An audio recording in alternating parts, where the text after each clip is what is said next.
శ్రీ మాఘ పురాణము 25వ అధ్యాయము కిరాతుని కథ. గృత్సమదముని జహ్ను మహర్షికి ఇలా చెప్పాడు. ఎంతటి మహా పాపాత్ముడైనా మాఘమాస వ్రతం చేస్తే పాపాల నుంచి విముక్తిని పొంది పునీతుడు అవుతాడు. దీనికి సంబంధించిన ఒక కథ ఉన్నది, చెబుతాను విను అంటూ ఇలా చెప్పడం ప్రారంభించాడు. పూర్వకాలంలో కళింగ దేశంలో ఒక కిరాతుడుండేవాడు. అతనికి అపారమైన సంపదలు ఉన్నాయి, కావలసినంత పరివారం కూడా ఉంది. ఆ పరివారాన్ని వెంట పెట్టుకుని ఆయుధాలు ధరించి వేటకు బయలుదేరాడు.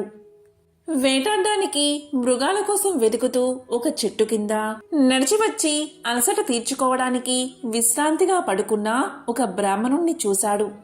అతని దగ్గర ఉన్న వస్త్రాలు, ధనాలు అపహరించాలి అనుకున్నాడు వేటగాడు.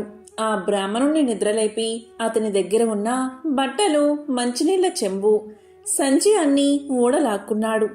తరువాత ఇలా అన్నాడు, బాపనయ్య, నీ దగ్గర ఉన్న డబ్బంతా తీసి అక్కడ పెట్టు, లేకపోతే చంపేస్తాను అని బెదిరించాడు.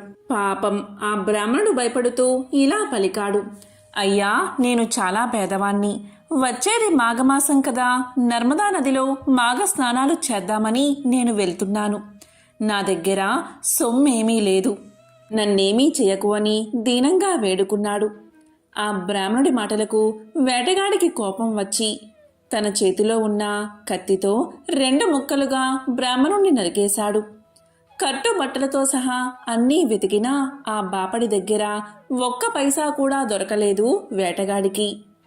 తరువాత ఆ వేటగాడు ఆ అరణ్య మార్గంలో ప్రయాణిస్తున్న ప్రయాణికుల గుంపు మీద పడి వారిని నిర్దాక్షిణ్యంగా స్త్రీలు, బాలరు, వృద్ధులు అనకుండా అందరినీ చంపి వారి దగ్గర ఉన్న నగలు, ధనాలు అన్నీ దోచుకున్నాడు. ధనం సంపాదించడానికి ఎవరి ప్రాణాలైనా తీయడంలో వెనుకాడేవాడు కాదు ఆ వేటగాడు. ఆ వేటగాడికి పట్టణంలో బంగారు నగలు చేసే ఒక కంసాలివాడు మిత్రుడిగా ఉండేవాడు. వేటగాడు తాను దోచుకువచ్చిన నగలన్నీ ఆ కంసాలికి ఇచ్చి అమ్మించి ధనం తీసుకుపోయేవాడు. కంసాలి వేటగాడు తెచ్చిన బంగారంలోంచి కొంత అపహరించి స్వయంగా అమ్ముకుని బంగారం అమ్మి పెట్టినందుకు వేటగాడు ఇచ్చే సొమ్ములో కొంత డబ్బు పుచ్చుకుని బాగా సంపాదించాడు. అతనికి కూడా పాప భీతి లేదు. వీరిద్దరికీ ఇంకొక సూత్రుడు స్నేహితుడుగా ఉండేవాడు. వాడు స్త్రీ వ్యసనం కలవాడు. తండ్రి, తాతలు సంపాదించిన ధనం చాలా ఉంది. దొరికితే ఎవరినైనా మాయ మాటలతో మోసగించి వారి దగ్గర ఉన్న ధనాన్ని కాజేసేవాడు. అంతేకాదు, కొంచెం అందమైన ఆడది కనబడితే నయానో భయాన్నో ఆమెను లొంగదీసుకుని అనుభవించేవాడు. ఈ శూద్రుడికి 25 ఏళ్లు కూడా రాకముందే అతని తండ్రి చనిపోయాడు. 40 దాటిన వయసులో ఉన్న అతని తల్లి కోరికలు తీరక వ్యభిచారిణిగా మారింది. ఒకనాడు ఒక పాడుబడిన సత్రంలోకి ఈ తల్లి కొడుకులు వచ్చారు.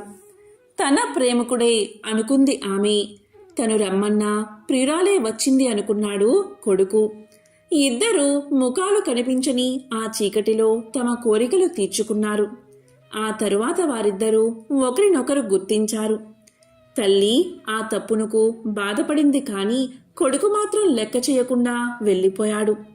పరస్త్రీల వ్యామోహంలో పడి వాడు క్రమంగా ఉన్న సంపదంతా పోగొట్టుకుని బికారి అయ్యి తన మిత్రుడైన వేటగాడి దగ్గరకు వచ్చాడు. ఈ ముగ్గురికి అంటే వేటగాడికి, శూద్రుడికి, కంసాలికి పౌరోహిత్యం చేసే బ్రాహ్మణుడు ఒకడు ఉండేవాడు. వాడు కూడా పై ముగ్గురితో కలిసి అనేక పాపకార్యాలు చేస్తూ ఉండేవాడు. వేటగాడేమో ధనం కోసం బ్రాహ్మణ హత్య చేసినవాడు. కంసాలి బంగారం దొంగలించినవాడు. శూద్రుడేమో తల్లితోనే వ్యభిచారం చేసినవాడు. ఇలాంటి వారితో స్నేహం చేస్తూ వారికి పౌరోహిత్యం కూడా చేస్తున్న ఈ బ్రాహ్మణుడు కూడా పంచమహాపాతకాలు చేసినట్లే కదా. బ్రహ్మహత్య, సువర్ణ చౌర్యం, మద్యపానం, ప్రాణాలు తీయు క్రూరత్వం, గురుతల్ప గమనం అంటే గురుని భార్యతో రమించడం అనేవి 5 పంచ మహాపాతకాలు. ఇలా ఉండగా ఒకరోజు వేటగాడు పంపిస్తే ఈ బ్రాహ్మణుడు గ్రామాంతరం వెళ్ళాడు. అక్కడ వీరవ్రతుడు అనే ఒక స్తోత్రియ బ్రాహ్మణుణ్ణి చూశాడు. ఆయన రుద్రాక్షమాలలు, దర్భ పవిత్రము, కృష్ణాజనము ధరించి మొహంలో విభూతి రేఖలతో చూడగానే నమస్కారం చెయ్యాలి అనేటట్లు ఉన్నాడు. వేటగాడి స్నేహితుడైన ఈ బ్రాహ్మణుడు ఆయనకు నమస్కారం చేశాడు. బ్రాహ్మణ తేజస్సు పోగొట్టుకుని అతి సామాన్యుడిగా కనిపిస్తున్న అతన్ని చూసి వీరవ్రతుడు ఇలా పలికాడు. ఎవరు నువ్వు? నీకేం కావాలి చెప్పు అన్నాడు. అప్పుడు ఈ బ్రాహ్మణుడు నేనొక వేటగాడి పురోహితుణ్ణి, బ్రాహ్మణుణ్ణి అన్నాడు. అప్పుడు వీరవ్రతుడు కొంచెంసేపు కళ్ళు మూసుకుని దివ్య దృష్టితో ఈ బ్రాహ్మణుడి కథంతా గ్రహించి కళ్ళు తెరచి ఇలా పలికాడు. నువ్వు చేసిన పాపాలన్నీ చెబుతాను విను. నీ యజమాని వేటగాడు బ్రహ్మహత్యాది పాపాలు అనేకం చేశాడు. వాడి మిత్రుడైన కంసాలి సువర్ణ చౌర్యం చేస్తున్నవాడు. వారికి ఇంకొక స్నేహితుడు ఉన్నాడు. వాడు శూద్రుడు, తల్లితోనే వ్యభిచారం చేసినవాడు. ఇలా పంచమహాపాతకాలు చేసిన వారికి పౌరోహిత్యం చేసి కలిసిమెలిసి తిరిగి నీ బ్రాహ్మణత్వాన్ని మంటగలుపుకున్నావు. పాపాత్ములను చూసినా, వారితో మాట్లాడినా, వారిని ముట్టుకున్నా వారి పాపాలన్నీ వీరికి అంటుకుంటాయి. అలాంటి వారితో మాట్లాడేటప్పుడు ఒక దర్భను చేతిలో పట్టుకోవాలి. అలా చేస్తే పాపాలు అంటవు. నువ్వు అటువంటి వారితో స్నేహం చేసి మహా పాపాత్ముడివై కుల భ్రష్టుడివి అయ్యావు. నీ వంటి వానితో మాట్లాడడం మహాదోషం. బ్రాహ్మణుణ్ణి చంపినవాడు, సువర్ణాన్ని దొంగలించినవాడు, మద్యపానం చేసినవాడు, గురుభార్యతో సంగమించినవాడు, వారితో స్నేహం చేసినవాడు కూడా మహా పాపాత్ములే. వారికెంత దూరంగా ఉంటే అంత మంచిది అని మాట్లాడడం విరమించాడు వీరవ్రతుడు. ఈ విశృంఖలుడు ఆయన మాటలు విని చాలా భయపడ్డాడు. ఆ వీరవ్రతుడికి దూరం నుంచే సాష్టాంగా దండ ప్రణామం చేసి చేతులు జోడించి ఇలా పలికాడు. మహాత్మా, నాకీ మహాపాతకాల నుంచి విముక్తి ఎలా కలుగుతుంది? నా పాపాలకు ప్రాయశ్చిత్తం ఏమిటో సెలవియ్యండి అని ప్రార్థించాడు. అప్పుడు వీరవ్రతుడు జాలి తలచి ఇలా అన్నాడు. ఓయి, నువ్వు చేసిన పాపాలకు మనువు చెప్పిన ప్రాయశ్చిత్తమే నేనిప్పుడు చెబుతున్నాను. ప్రతిరోజు నువ్వు చేసిన పాపాలను చెట్టుకో పుట్టకో చెప్పుకుంటూ 12 ఏళ్ళు తీర్థయాత్రలు చెయ్యి. ఇంటింటికి పోయి భవతి భిక్షాదేహి అని యాచిస్తూ ఆ భిక్షాన్నం తింటూ ఉండు. మాఘమాసం వచ్చేటప్పటికి ప్రయాగ క్షేత్రానికి చేరి మాఘమాసం 4 రోజులు ప్రాతకాలంలో గంగా, యమున, సరస్వతి త్రివేణి సంగమంలో స్నానం చేసి ప్రయాగ క్షేత్రాధినాథుడైన మాధవుని అర్చనం చేసుకుంటూ ఉండు. ఈ 4 రోజులు త్రివేణి సంగమ స్థానంలో పొద్దున్నే స్నానం చేస్తే అటువంటి వాడి పాపాలన్నీ నిప్పులో పడిన ప్రతి పోగులుగా నశిస్తాయి. మాఘమాసం వెళ్ళిన తర్వాత 1 సంవత్సరం పాటు ప్రయాగలో ఉండి త్రివేణి సంగమ స్నానం చేస్తూ గోమాత భక్షించగా మిగిలిన బియ్యంతో అన్నం వండుకుని తిను. అప్పటికి నీవు చేసిన పాపాలకు ప్రాయశ్చిత్తము అవుతుంది, పాపాలు నశిస్తాయి అని చెప్పగా విని విశృంఖలుడు ఇలా పలికాడు. ఆర్య, నా మిత్రులైన కిరాతుడు, కంసాలి, శూద్రుడు ఇంకా ఆ పాపాలలో కూరుకుపోయి నరక బాధలు పడవలసిందేనా?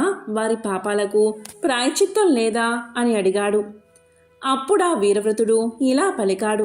నీకు చెప్పిన ప్రాయశ్చిత్తమే వారికి వర్తిస్తుంది. నువ్వెలా చేశావో వారిని అలాగే చెయ్యమని చెప్పు అన్నాడు.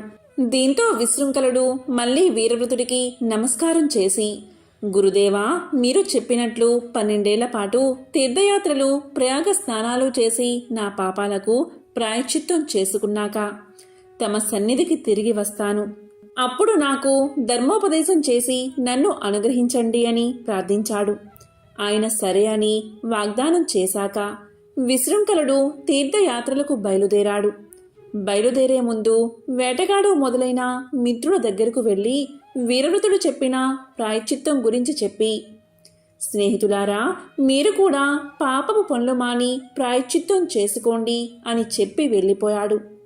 వారు కూడా చేసిన పాపాలకు పశ్చాత్తాపపడి వీరవ్రతుడు చెప్పిన విధంగా ప్రాయశ్చిత్తం చేసుకుని పాపాల నుంచి విముక్తిని పొందారు.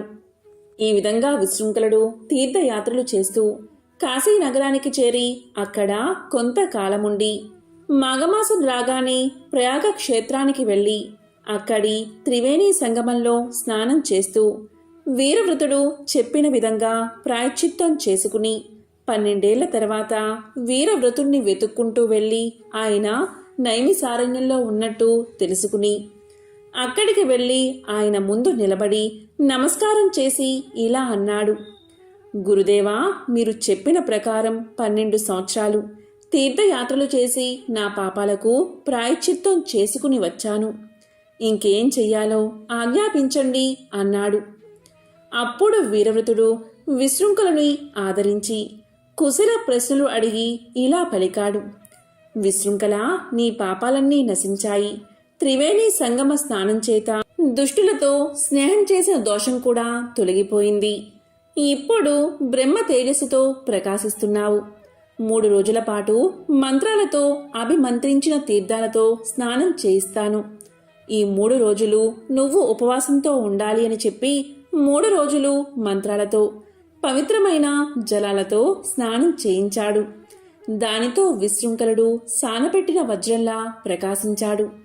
వీరవ్రతుడు విశృంఖలుడికి ఇలా అనేక ధర్మాలు ఉపదేశించాడు. నాయనా, వేద ధర్మాన్ని ఎప్పుడూ అనుసరించి ప్రవర్తించు. శాస్త్రం చెప్పిన విధంగానే కార్యక్రమాలు ఆచరించు, లేకపోతే అవి ఫలితాన్ని ఇయ్యవు. వివాహం చేసుకుని గృహస్థ ధర్మాలను ఆచరించు. సత్పురుషులను సేవిస్తూ ఉండు. సంధ్యావందనం, అగ్నిహోత్రం, బ్రహ్మయజ్ఞం ఎప్పుడూ మానకుండా చెయ్యి. ఇంద్రియ నిగ్రహంతో వ్యవహరించు. నిత్యము సాలగ్రామార్చన చేస్తూ ఉండు. ఎవరితోనూ విరోధం పూనకు. సమస్త ప్రాణుల మీదను దయ కలిగి ఉండు. పరస్త్రీలను తల్లుల్లా భావించు. చదివిన వేదాలను నిత్యం పారాయణ చేస్తూ ఉండు. వీటిని మర్చిపోకు. నీ తల్లిదండ్రుల మృత తిథుల్లో వారికి శ్రాద్ధం జరపడం మానకు. ఇతిహాసాలను, పురాణాలను, వేదాంగాలను అర్థం చేసుకుంటూ చదువు. భస్మధారణం కానీ నామాలు ధరించడం కానీ చెయ్యి. నిత్యం రుద్రాభిషేకం చేసి మారేడు దళాలతో శివుణ్ణి పూజించు. తులసీ దళాలతో శ్రీ లక్ష్మీనారాయణ్ణి పూజించు. సన్యాసుల్ని గౌరవించు. అతిథి అభ్యాగతులను ఆదరించి భోజనం పెట్టు. కామక్రోధాది శత్రువులను దగ్గరకు చేరనీయకు. చిత్తశుద్ధితో యజ్ఞయాగాదులు ఆచరించు. ప్రతి సంవత్సరం మాఘమాస వ్రతం చేసి శ్రీ మహావిష్ణువును భక్తి శ్రద్ధలతో ఆరాధించు. ఇహలోకంలో నియమబద్ధమైన జీవితం గడిపితే పరలోకంలో ఉత్తమ గతులు పొందుతావు. నీకు శుభం కలుగుతుంది. వెళ్ళిరా అని దీవించి విశృంఖలుని సాగనంపాడు. అప్పుడు విశృంఖలుడు గురువరేణ్యుని పాద పద్మాలకు సాష్టాంగా దండ ప్రణామాలు చేసి ఇలా అన్నాడు. గురుత్తమ, తాము ఉపదేశించిన ధర్మాలను అక్షరాలా ఆచరిస్తాను అని చెప్పి సెలవు తీసుకుని కాశీ నగరానికి పయనమయ్యాడు.